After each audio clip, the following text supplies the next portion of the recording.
இது ஃபர்ஸ்ட் மலேசியாவின் செய்திகள் உங்களுக்காக.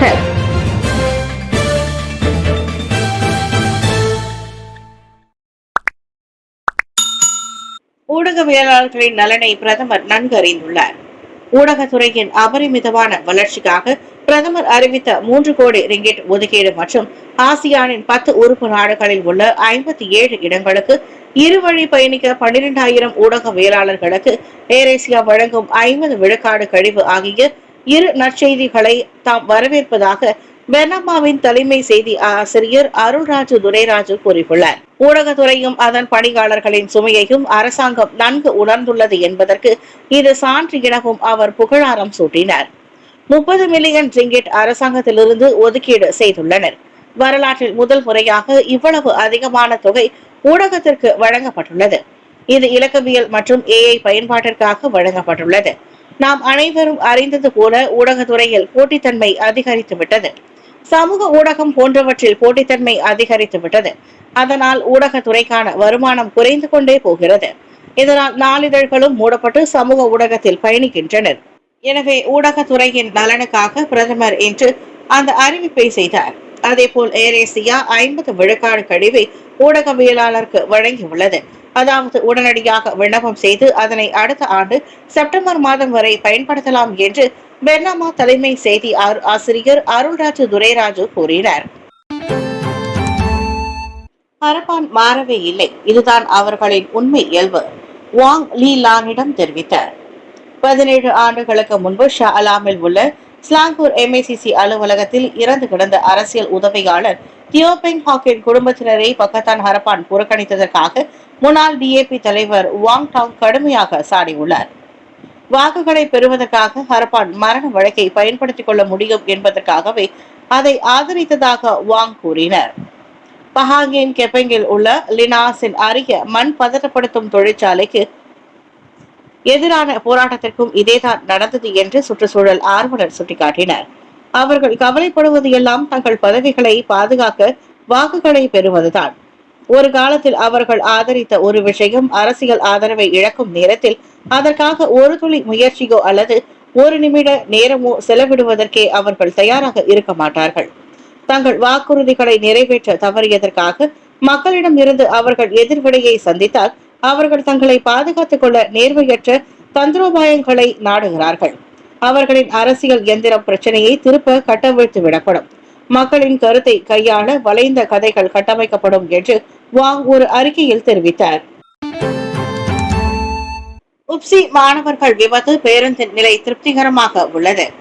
சுல்தான் எட்ரிஸ் கல்வியியல் பல்கலைக்கழகம் உப்சியை உட்படுத்திய விபத்தில் PLD 8892 என்ற பதிவு எண்ணை கொண்ட சுற்றுலா பேருந்தின் நிலை நிறைவளிக்கும் வகையில் இருப்பதாக தொடக்க கட்ட தொழில்நுட்ப அறிக்கைகள் கூறுகின்றன. கண்காணிப்பு மற்றும் தொழில்நுட்ப விசாரணையின் அம்சங்களின் அடிப்படையில் விபத்துக்கு எந்திர அமைப்பு செயலிழப்பை காட்டும் எந்த ஆதாரமும் இல்லை என்று போக்குவரத்து அமைச்சர் ஆந்தோனி லோக் தெரிவித்தார். எனவே மனிதர்கள், சாலை அமைப்புகள் போன்ற பிற காரணங்களால் விபத்துகள் ஏற்படுவதற்கான வாய்ப்புகள் அதிகம் உள்ளதாக அவர் கூறினார். பிரேக் நிலைமை, பிரேக் தேய்மான தன்மை, அதன் காற்றழுத்தம், டயரின் தன்மை மற்றும் ஸ்டேரிங் பயன்பாட்டின் இலக்கு தன்மை ஆகியவற்றை உட்படுத்தி தொழில்நுட்ப விசாரணை மேற்கொள்ளப்பட்டது. இவை அனைத்தும் திருப்திகரமான நிலையில் இருப்பது கண்டறியப்பட்டதாக லோக் தெரிவித்தார். அதே வேளையில் பிரேக் காற்றழுத்தத்தில் எந்த குறையும் இல்லை எனவும் பிரேக் தேய்மானமும் இல்லை எனவும் கண்டறியப்பட்டுள்ளதாக புஷ்பகோமின் ஆரம்ப அறிக்கை கூறியது. பகுதி நேர ஊடகவியலாளர்களுக்கு இரு நலத்திட்டம் 53,000 ரிங்கிட் ஒதுக்கீடு. இவ்வாண்டு பகுதி நேர ஊடகவியலாளர்களுக்கான 2 நலத்திட்டங்களுக்காக அரசாங்கம் 53,000 ரிங்கிட்டுக்கும் மேல் ஒதுக்கீடு செய்துள்ளது. இந்த முயற்சி சமூக பாதுகாப்பு அமைப்பு சோக்சோ மற்றும் ஊழியர் சேமநிதி வாரியம் KWSP-யின் ஐசரான் திட்டத்தின் கீழ் உள்ள SKSPS எனப்படும் சுயதொழில் சமூக பாதுகாப்பு திட்டத்தின் விரிவாக்கம் என்று தொடர்பு அமைச்சர் டாக்டர் ஃபாமி ஃபாட்சில் கூறினார். இத்தொகையில் சுமார் 27,000 ரிங்கிட் SKSPS பாதுகாப்பை நீடிப்பதற்காகவும் எஞ்சிய 15,000 ரிங்கிட் KWSP ஐசரான் பங்களிப்புக்காகவும் ஒதுக்கப்பட்டதாக அவர் தெரிவித்தார். அதாவது கடந்த ஆண்டு எங்களுக்கு கிடைத்த அனைத்தும் பெர்னாமா மூலம் பணம் செலுத்த உதவுகிறோம். இதனால் அனைத்து பகுதி நேர ஊழியர்களும் அத்திட்டத்தின் மூலம் சமூக பாதுகாப்பை பெறுவது தொடரும் என்றார் அவர். அதே வேளையில் 2023ஆம் ஆண்டு ஏப்ரல் மாதம் தொடங்கப்பட்ட காஷி அட் ஹவானா நிதி மூலம் 12 லட்சம் ரிங்கெட்டிற்கும் மேற்பட்ட நிதியை உட்படுத்தி நாடு முழுவதும் 441 ஊடகவியலாளர்கள் பயனடைந்துள்ளதாகவும் அவர் கூறினார். ஊடக நிறுவனங்களுக்கு அரசாங்கம் 3 கோடி ரிங்கெட் ஒதுக்கீடு. இலக்கவியல் உருமாற்றத்தில் பின்தங்கி விடாமல் இருப்பதை உறுதி செய்ய அரசாங்கம் ஊடக நிறுவனங்களுக்கு 3 கோடி ரிங்கெட்டை ஒதுக்கீடு செய்துள்ளது. செயற்கை நுண்ணறிவு AI தொழில்நுட்பத்திற்கும் ஊடகவியலாளர் நெறிமுறைக்கும் இடையிலான சமநிலையை உறுதி செய்ய இந்த ஒதுக்கீடு செய்யப்பட்டுள்ளதாக பிரதமர் ஸ்ரீ அன்வார் இப்ராஹிம் தெரிவித்துள்ளார். ஊடகவியலாளர்களின் ஆற்றலும் தயாரிப்பும் சிறப்பாக இருப்பதை உறுதி செய்வதற்கு நான் பொறுப்பு. உங்கள் செய்திகள் சிறப்பாக இருப்பதால் நான் உங்களை வலுவாக ஆதரிக்கிறேன். எனவே தொடர்பு அமைச்சருடன் இதை பற்றி கலந்துரையாடினேன். ஊடக நிறுவனங்கள் மற்றும் நாட்டின் உதவ பெரிய நிதியை ஒதுக்க ஒப்புக்கொள்கிறேன். தொடக்க கட்டமாக ஊடகவியலாளர்களுக்கு, குறிப்பாக இளைஞர்களுக்கு என்றார் அவர். சனிக்கிழமை கோலாலம்பூரில் உள்ள உலக வாணிப மையத்தில் நடைபெற்ற தேசிய ஊடகவியலாளர் தினம் ஹவானா 2025 உச்ச நிகழ்ச்சியில் பிரதமர் அவ்வாறு கூறினார். தனியார் கல்வி நிறுவனங்களுக்கு பயிற்சி லெவி கட்டணம் செலுத்துவதில் ஓராண்டு விலக்கு. அரசாங்கம் முதன்முறையாக 2026ஆம் ஆண்டு ஜனவரி 1ஆம் தேதி தொடங்கி ஓராண்டிற்கு அனைத்து தனியார் கல்வி நிறுவனங்களுக்கும் பயிற்சி லெவி கட்டணம் செலுத்துவதில் இருந்து விலக்கு அளிக்கப்பட்டுள்ளது. பாலர் பள்ளிகள், தொடக்க பள்ளிகள், இடைநிலை பள்ளிகள், தொழிற்கல்வி, உயர்கல்வி கழகங்கள் மற்றும் பொது பயிற்சி கழகங்கள் போன்ற அனைத்து கழகங்களுக்கும் விலக்கு அளிக்கப்படும் என்று பிரதமர் ஸ்ரீ அன்வார் இப்ராஹிம் தெரிவித்தார்.